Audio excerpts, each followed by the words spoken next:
Bonjour, en ce mois de décembre, mois de fête, Saint-Nicolas, Noël, Nouvel An, c'est le mois des festivités, des agapes, c'est le mois où on va sortir les grands vins, les champagnes, les chablis, les pouilly-fuissé, les grands Bordeaux. On va quand même essayer de ne pas se ruiner cette année-ci avec ces types de vins. Et dans cette boîte, on va trouver de quoi s'intéresser et au niveau du portefeuille.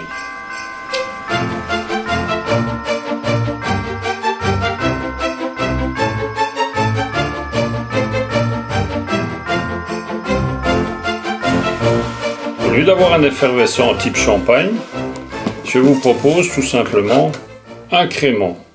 Un crément qui lui vient de Bordeaux. C'est essentiellement à base 90% de sémillon et 10% de muscadelle. C'est frais, c'est remarquable. Vous voyez, le flacon est très joli. Tellement joli, on l'ouvrirait bien. Monsieur, ça donne envie.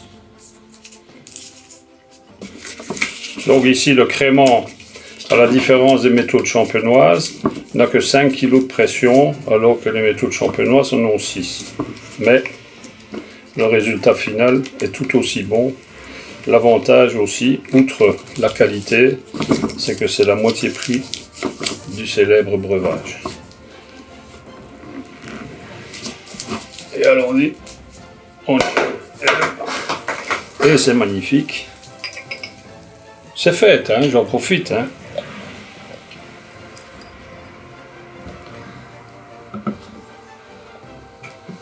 Voilà une belle bulle. Très fine, très élégante, une mousse persistante, un nez délicat de poire, de fleurs blanches. Pour vous montrer que j'ai pas peur de boire ce que je vends, chin chin.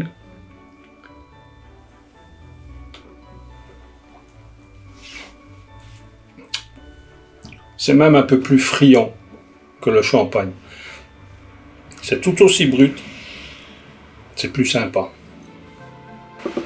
Les autres vins qui sont dans cette boîte participeront aussi à notre quête de vins plaisir pour aller sur les plats d'automne-hiver et les plats qu'on va faire au niveau des festivités. Et on va commencer dans la même maison où est fait le crément avec le Prieur, la cuvée Passion, qui est un entre-deux-mers.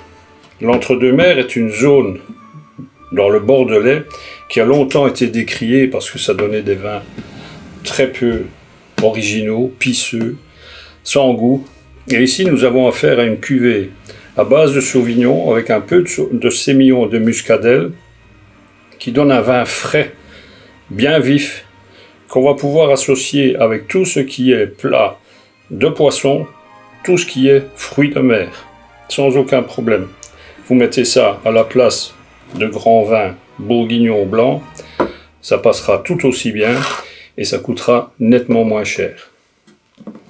En restant dans les blancs, mais en visant plus les fruits de mer, qui sont les seigneurs quand même des plats de fête, je vous emmène en Italie avec un Verdicchio di Castelli di Jesi.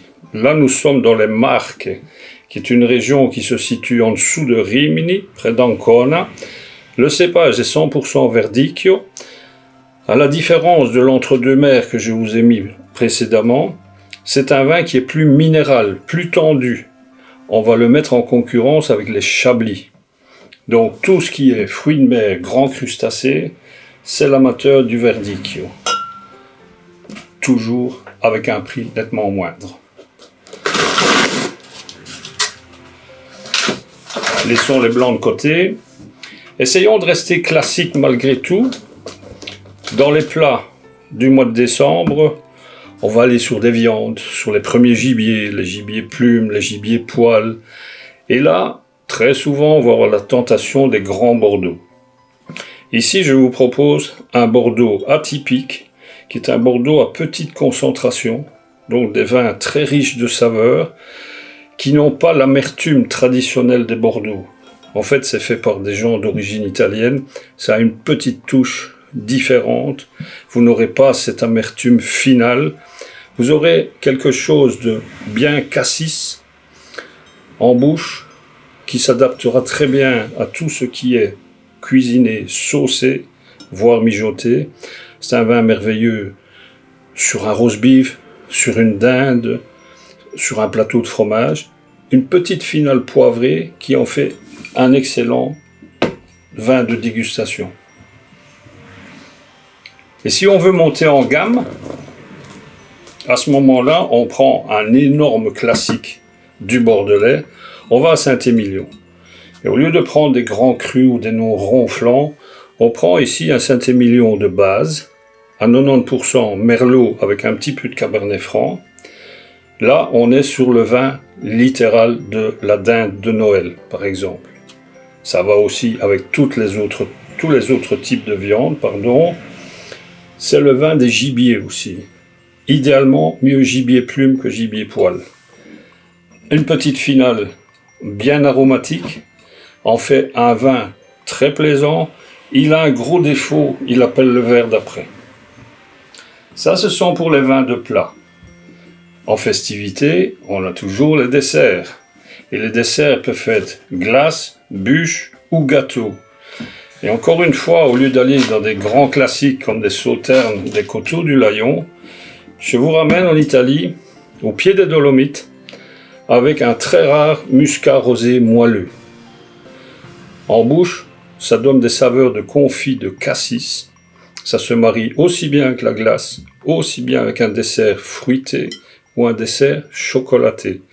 Ça se boit bien frais, sans aucun problème, sur ces desserts-là.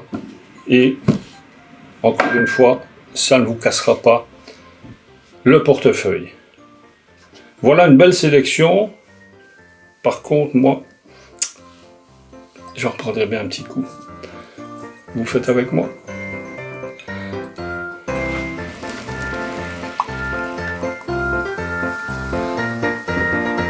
Joyeux Noël, bonne année.